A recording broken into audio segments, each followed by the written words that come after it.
goodness! That is insane.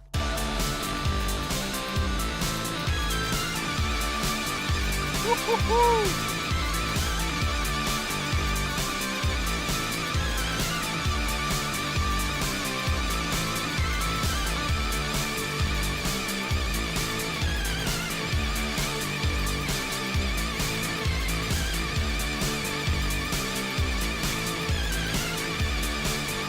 Beautiful fish.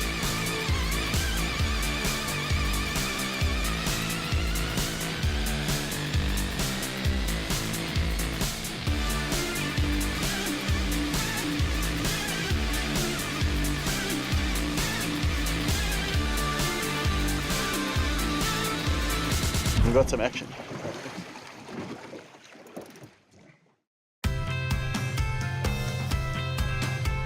Mahé is the main island in the Seychelles, and the capital city is Victoria, and it's situated between Kenya and India in the middle of the Indian Ocean. Mahé has a really diverse culture. The local language is Creole, which is a derivative of French, and over the years it's had many different influences from a variety of cultures. What sets Mahé apart from most of the other islands in the Seychelles is that it's a granite island, whereas many of your outer islands are atolls. Often when we visit these exotic destinations, we fish with people that we've never met before. But lucky enough on this trip here, a couple of really good friends of mine from South Africa, Vernon Vocht and Sean Mather, they actually call Eden Island their home. So it was quite nice to catch up with old friends and spend some quality time on the water with them. Well, the first time I came here was about 2009, beginning of 2009, and after traveling around the world on multiple yachts and testing the waters fishing-wise around Caribbean, Med, all over the place, came down here for the first time and was lucky enough to visit the drop-off on Mahé, and I was blown away by the variety and just the amount of fish there is here, and the quality and the size, and it's just so active. Every day you go to the drop-off, it's something special, something new, and man, it just every time blows me away. It's been a few years since I've seen Vernon and Sean, and Vernon's son Keegan has grown up. He's 8 years old, and he was going to come and spend the day with us out at the drop-off. From Eden Island itself, the drop-off is situated about 35 miles down to the south. Generally in March and April the seas are really flat, so it sounds like a long way, but it's actually not that far on the flat seas at this sort of time of the year. One of the really great things about fishing the Mahé drop-off is there's a huge variety of fishing to be done. So the plan for the day was to start off by throwing a couple of poppers and stick baits and look for a dogtooth tuna or a GT, which is always a really spectacular way to catch them. March and April is not the best time of the year for the topwater fishing, but it's always a great way to start. We all went with the stick baits and the poppers, and young Keegan started off with the jig.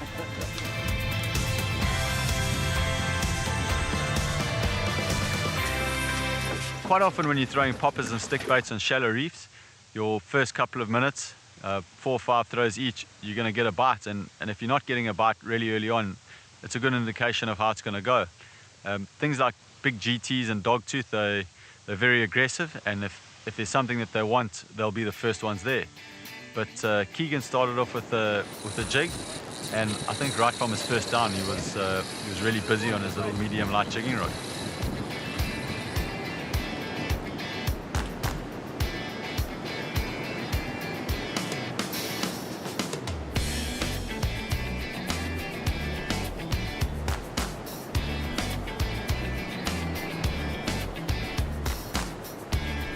Having grown up from a really young age fishing offshore, it was really nice to see the youngster getting a couple of bites.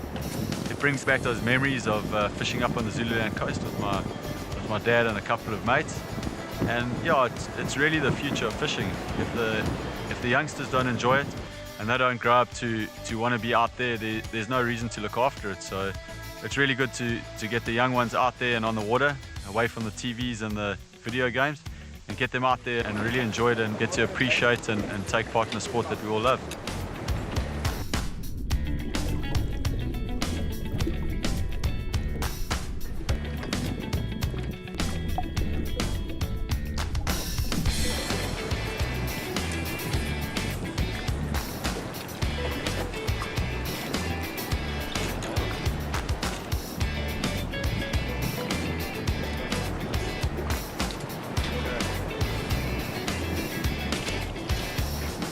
After fishing the shallow reef area for 20 minutes, half an hour, we decided to head out to the main drop to look for the bigger dogs and whatever else was hanging around the ledge.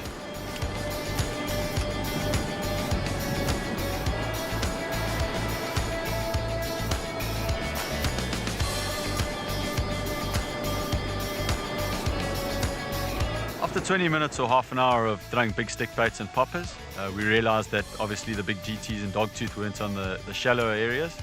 So we decided to head out to the deeper ledge. The drop-off goes from sort of 60 to 100 meters quite quickly, and that's a perfect area to target big dogtooth tuna and things like that. Keeg's going with a light jig.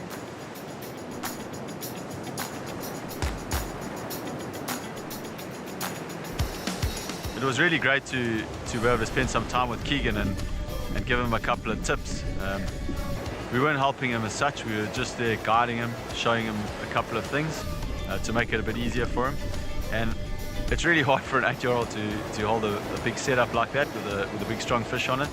And he did really well. He's definitely caught a couple of fish before. And once again, it's just really great to see the youngsters getting out there, and it makes sure that the future of our sports is in really good hands. Now there we go, while we were jigging a couple of sailfish swam past, so we're just doing a loop with a little Kona, and we got him on. Straighten up, Joe. A little bit faster. One of the guys spotted a sailfish finning on the surface, and yeah, we put those lures out quickly. That pulsator sailfish exciter, perfect lure for that. We did one turn as we trolled past, and straight away we were on with the sailfish. It was a really great opportunity for Keegan to have a go at catching one. He's never landed one, and for an 8-year-old to have a chance at catching something like a sailfish is phenomenal. And yeah, we knew right away that it was going to be a pretty fair fight. Kilo to kilo, the sailfish had the advantage, but Keegan's got a little bit of experience, and our money was on him.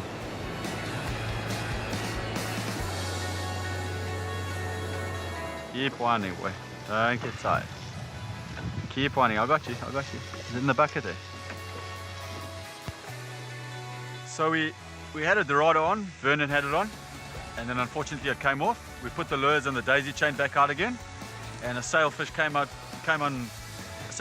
on the short, grabbed on, and Keegs got to the rod first. So he's busy fighting his first sailfish. I think the sailfish weighs quite a lot more than he does, so we need to lend him a hand, help him with guiding the line. And yeah, hopefully it can stay on, and you can get your first one, boy. Excited? Yes. Come on!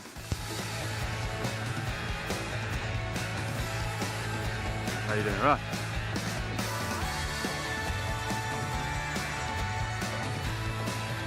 Just leave it there, he's fighting nicely. One of the main things about catching a bullfish is to keep the tension on the line. So what Sean did was keep the boats in gear and keep a sort of 45-degree angle from the fish, leaving a nice bow of line in the water, keeping the tension on. And then once again we put that pen squall into second gear, into low range, and just let Keegan take up that line really easily. And it wasn't 15 minutes and he had a really, really good sized sailfish right at the side of the boat. Okay, go. Right, Keegan's done exceptionally well. We got the fish about 30 meters from the boat. We're just going to try and get him on the leader, and we'll pull him up alongside. So I thought Keegan was getting tired, and he's pretty convinced that the sailfish is tired. So I hope you're right, boy.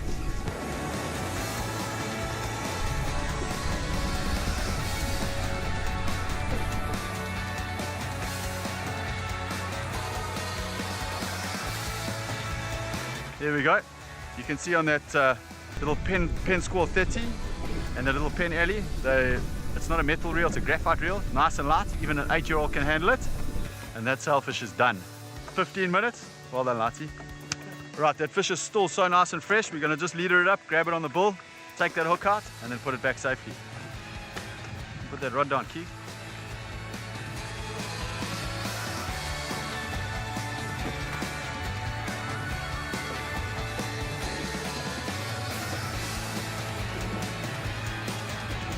Alright, he's nice and fresh. Well done, Keegs. Brilliant fish, boy. Let's get him back. Cheers, chap.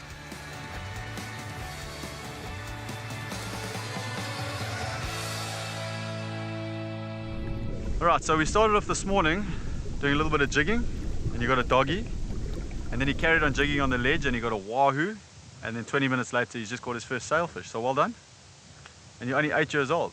Yeah. Would you rather go bass fishing? No. There we go, that's absolutely incredible. It just shows you how lively these waters are here off the Seychelles. We literally 35 miles off Mahé, and 8-year-old's got 3 species, got a wahoo, a dogtooth tuna and a sailfish, and it's only 10, and a jobfish, and it's not even 10:30, so, And this one was a job. and a rosy job. Should we put the lures out again? Yeah. Ready for round 2? Well done, boy. This plateau is quite a vast area. I think what makes it so good is that the distance you travel from the main island, Mahé itself, the closest point is about 36 nautical miles from Eden Island. From the south point, more looking at about 21, 22 nautical miles.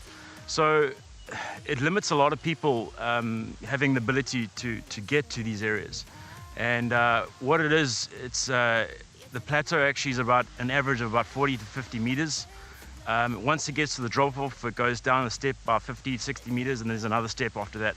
Now, what happens is, because it's such a vast flat area, the currents on highs and low tides will shift and will feed off those drop-offs, and that's where all sort of the food will be coming off those drop-offs, which will bring all the predators, and it makes it hugely successful, particularly for stuff like dogtooth tuna, which is renowned here around this area. And then you get the big emperor, red emperor, locals call them bourgeois, and they hang out sort of on the verge of the drop-offs. And with all that food source coming on and off with the currents, it just makes it phenomenal fishing. And it also holds a lot of bonito around that area, sort of on the current rips, just on the edge. So that also brings in the pelagics such as marlin, sailfish, wahoo, dorado, and yeah, a bunch of other species too, which is fantastic. Shortly after we landed the sailfish, we put the lures back out, coming up the ledge again, and yeah, bonito ate one of the little pulsator sailfish exciters. And while I was actually winding it in to use as a live bait, a huge shape came underneath it, smashed it on the surface, and started barreling off into the depths. And yeah, Sean was pretty positive it was a dogtooth tuna, so he went down with a jig to catch his own bonito. He caught a bonito, but before he could get it to the surface to put it on the live bait rod, you got a really big bite and a really good conversion.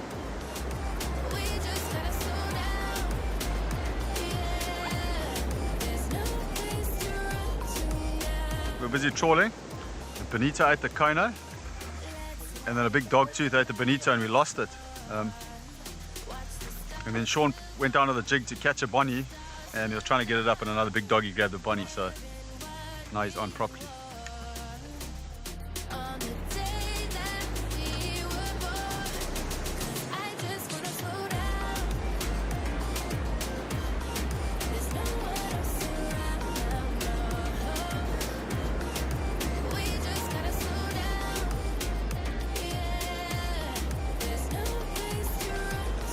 So we're coming up the 60 to 50 meter ledge, sort of showing we're putting some coners, and one of them went away with the bonnie. I think you got cleaned up there. Yeah, properly. And while I was waiting for that, I sent a jig down quickly, hooked the bonnie, and next thing I hooked up with a bigger convert to a dogtooth, I think. So it's quite a hefty fish by the looks of things. So hopefully we'll get into the boat in a few minutes and see. Sure.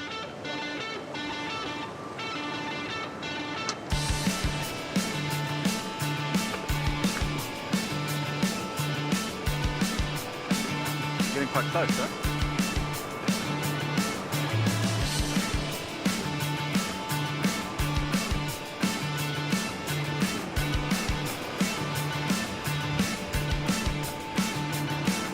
We got the fish up just below the boat now, and it's a proper sized dogtooth tuna. So far Sean's managed to overcome all the elements, but there are plenty more between here and there, so hopefully you can hang on and you can have a good look at it.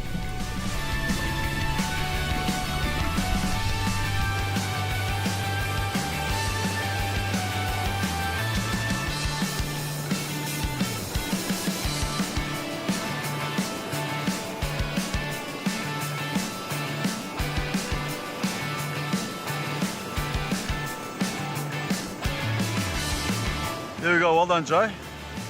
That's a really awesome fish. And He's a fatty. That's Mark. So I'll get them off Mark. Okay, should we try to get it to swim? yeah, let's put it back in the water. Let's go, boy.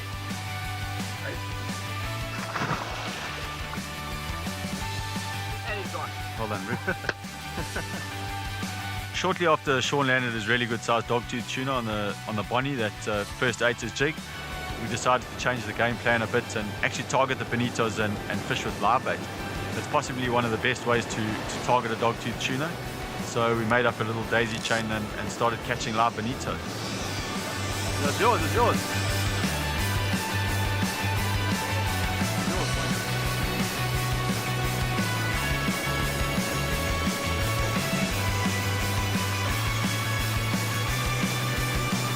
That's it.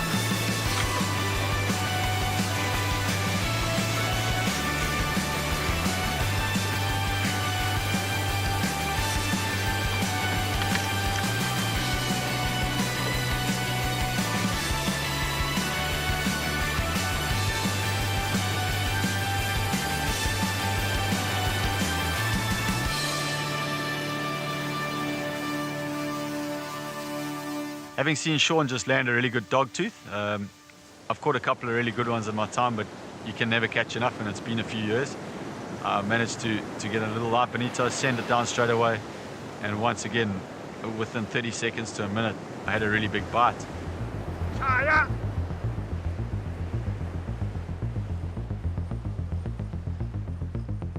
Come under you.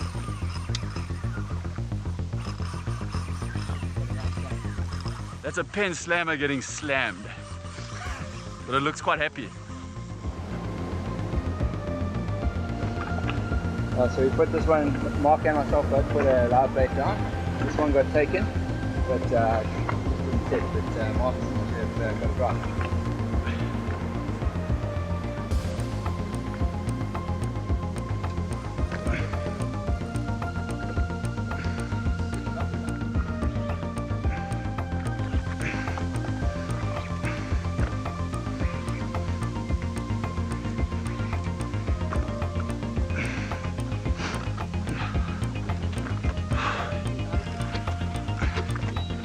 The first run was great, big head shakes, and we thought we were on with another proper doggy. Yeah, I've seen a plate. Got some color here. Yeah, 15-20 minutes later, a lot of line coming on and off the pen slammer. We got it up to the boat. Even from sort of 40 meters away, it looked like there was a big shine in the water, which is how a dogtooth looks. And as it came closer, we realized it was something pretty special.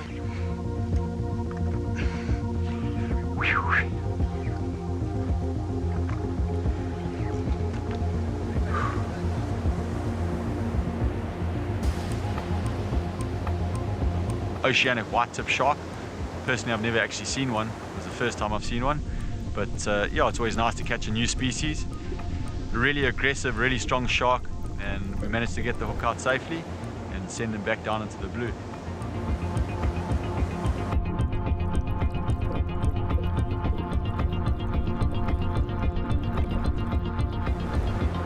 Right, we pulled him up. Joe just grabbed the trace, popped the hook out, and we're not actually too sure, but we think it's an oceanic white tip, which if it is, it's a pretty rare thing to catch, and personally the first time I've ever seen one. So it seems quite upset that we caught it, but yeah, now it's gone home, so hopefully it will let us catch a dogtooth. While we were busy live baiting, Vernon got a couple of really good bites. Unfortunately, he didn't hook up, but that didn't stop him. He stuck the little squiddy jig down again and carried on going while we were still looking for bonito. And yeah, within 5 minutes he hooked up to a really good doggy on the jig, which is always the best way to catch them.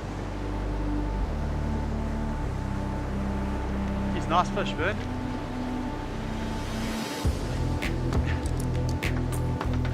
There's a really nice fish, a really good fish on the jig.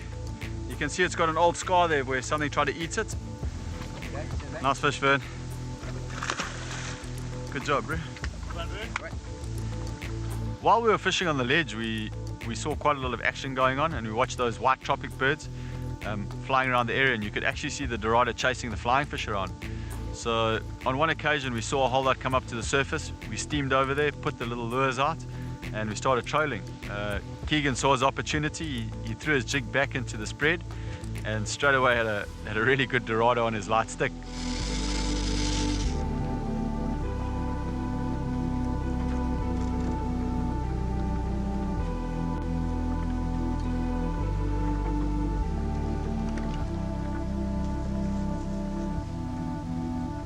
Okay, we just put the lures back out and the daisy chain to get some more live bonnies to have another go at something in the deep. And a nice big Dorado came and jumped on, and yeah, Keegan looks like he's having a whale of a time. Like himself, eh? There we go. Kee's just got a proper size Dorado to the butt. I'm going to try and pick it up, but we're probably going to get a small hiding from it. There's a really pretty fish. Well done, boy. Fifth species for the morning, and all of them are really good size. So it's very rare that you get a Dorado to behave so nicely, but I think Keegan's so strong that he's too scared to do anything else. Well done, boy. There's so many different species of fish in the Seychelles, but possibly one that you could almost call their national fish. It's the most popular eating fish in the Seychelles, especially on Mahé, is the bourgeois. And Sean, coming from Tegela, really likes to target those sort of species of fish and is pretty good at it. So he's going to go down with his wagon wheel and see if he can catch a bourgeois, and we can have a look at it. Yeah, that's a proper pulley, that one, eh?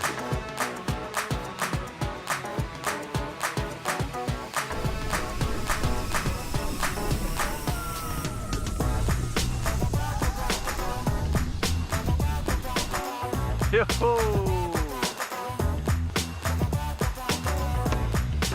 There we go. Seychelles class possessions. Right, there we go. There's the favorite eating fish of the Seychelles, the bourgeois. And they're really prolific over here. Anywhere else in the world you can battle to find them. Some places in Australia they're pretty wild.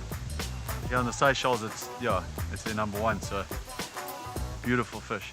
Once again, the Mahé drop-off was absolutely phenomenal. We got a huge variety of species.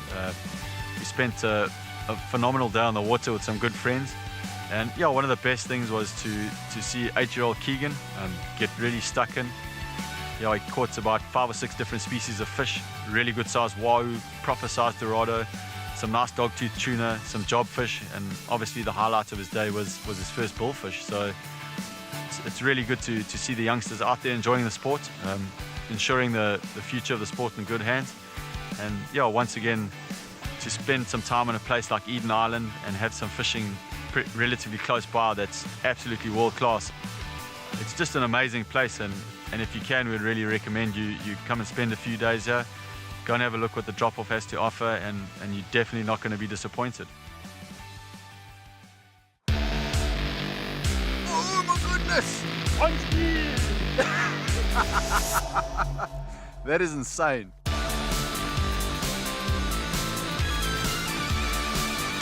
Woo-hoo-hoo!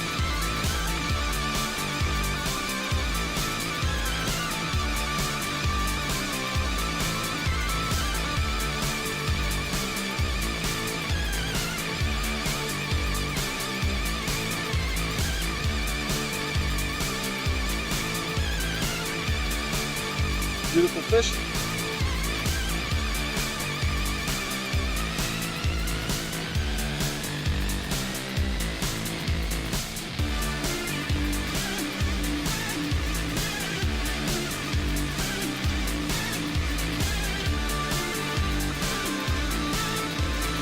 We got some action.